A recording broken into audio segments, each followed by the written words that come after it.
प्रणाम साथियों। इमेजिन कीजिए एक 350 फीट से भी ऊंचा एक घर, लेकिन धरती पर नहीं, धरती से 400 किलोमीटर ऊपर।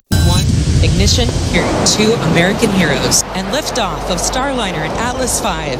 Commander, Bill Shepard, Soyuz pilot, Yuri Gidzenko. This big moment is coming up here at just about 4:29 into this flight. That's the booster engine cut off, and that's when you have the booster separation. And if you look at the development, right, things have gone wrong. One of them, for example, was something as simple as recognizing. So this is Node 2. This is a really cool module. What we call the service module, a central post. So we might call it the bridge here.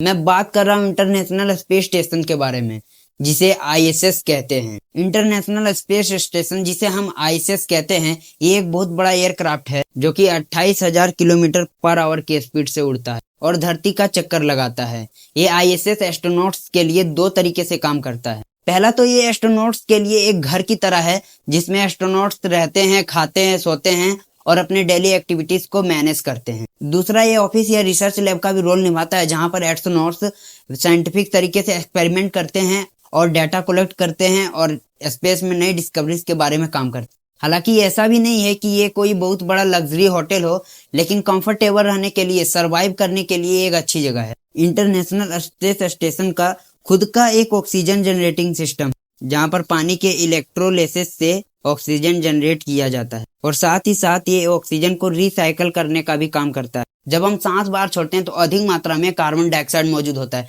लेकिन काफी हद तक oxygen भी मौजूद होता है।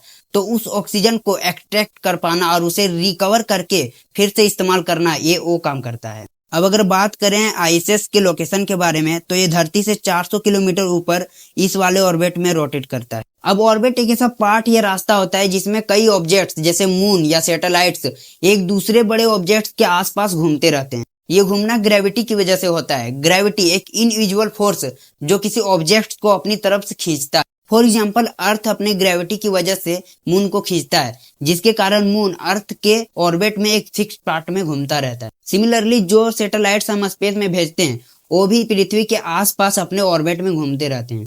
अब अर्थ के आसपास कई टाइप के ऑर्बिट्स हैं, जिसमें सैटेलाइट्स और एयरक्राफ्ट्स घूमते रहते हैं।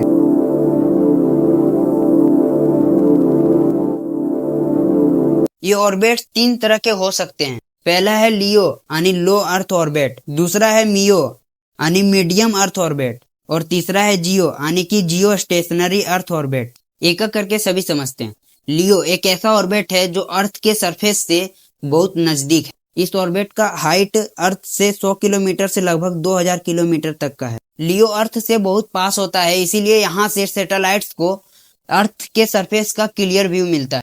नेक्स्ट है मियो। मियो ऑर्बिट अर्थ के सरफेस से 2000 किलोमीटर से लेकर 35,786 किलोमीटर तक होता है। आप अपने फोन में जो मैप्स का यूज करते हैं वो इन्हीं के डेटा पे डिपेंडेंट होता है। लास्ट है जियो। ये ऑर्बिट अर्थ के सरफेस से 35,786 किलोमीटर से स्टार्ट होता है। अब जो कि आईएसएस लियो में है, तो इसे 28,000 किलोमीटर पर आवर की स्पीड से धरती का चक्कर लगाना होगा। इनफैक्ट आईएसएस 90 मिनट्स में ही धरती का एक चक्कर पूरा कर लेता है। अब आपको एक बात पता होनी चाहिए कि इंटरनेशनल स्पेस स्टेशन किसी एक कंट्री का नहीं होता है। ये एक ज्वाइंट प्रोजेक्ट है। इसमें 5 कंट्रीज इन्वॉल्व हैं, जिसमें शामिल है अमेरिका, जापान, कनाडा, रसिया और यूरोपियन स्पेस एजेंसी।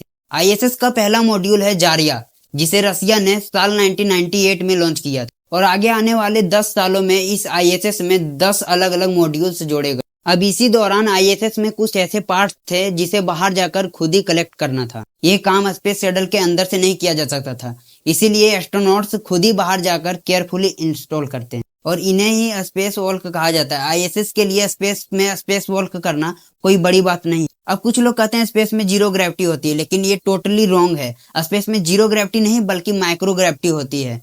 मतलब ग्रेविटी होती तो है लेकिन बहुत वीक होती है। अब इंटरनेशनल स्पेस स्टेशन के अंदर एस्ट्रोनॉट्स के लिए बहुत ही फीचर्स मौजूद है। सबसे पहला है ये स्लीपिंग क्वार्टर, दूसरा है ये बाथरूम, तीसरा है ये जिम और चौथा है ये क्यूब कोला, जो कि एक विंडो है। इंटरनेशनल स्पेस स्टेशन में कुछ इस तरीके से साफ क्विली वाटर्स मौजूद। इसमें एक बैग फिक्स होते हैं जिसमें एस्ट्रोनॉट्स सोते हैं। अब ये है इंटरनेशनल स्पेस स्टेशन के अंदर जिम। अब आप बोलोगे कि इसके अंदर जिम क्यों है? अब ये इसलिए बना होता है क्योंकि स्पेस में होता है माइक्रोग्रेविटी, और माइक्रोग्रेविटी हमारे एनवायरनमेंट में, हमारे बॉडी में बहुत बुरा इफेक्ट पड़ता है, इसलिए एस्ट्रोनॉट्स स्पेस में जिम करते। और एक बात और, इंटरनेशनल स्पेस स्टेशन के अंदर प्लांट्स और फूड भी ग्रो किए जाते हैं। Algae based life support system पर भी रिसर्च चल रही है।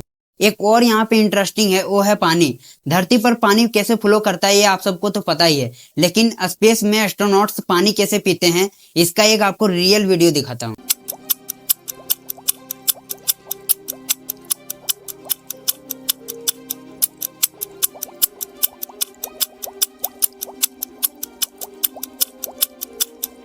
अब आप सोच रहे हो कि स्पेस में खाना कैसे खाया जाता है, तो खाना ऐसे वैक्यूम सेल कैन्स के अंदर मौजूद होता है, इसलिए खाने को सबसे पहले डिहाइड्रेट किया जाता है, उसके बाद उसे खाया जाता है। इंटरनेशनल स्पेस स्टेशन का अब फ्यूचर स्लोली एंड की तरफ जा रहा है।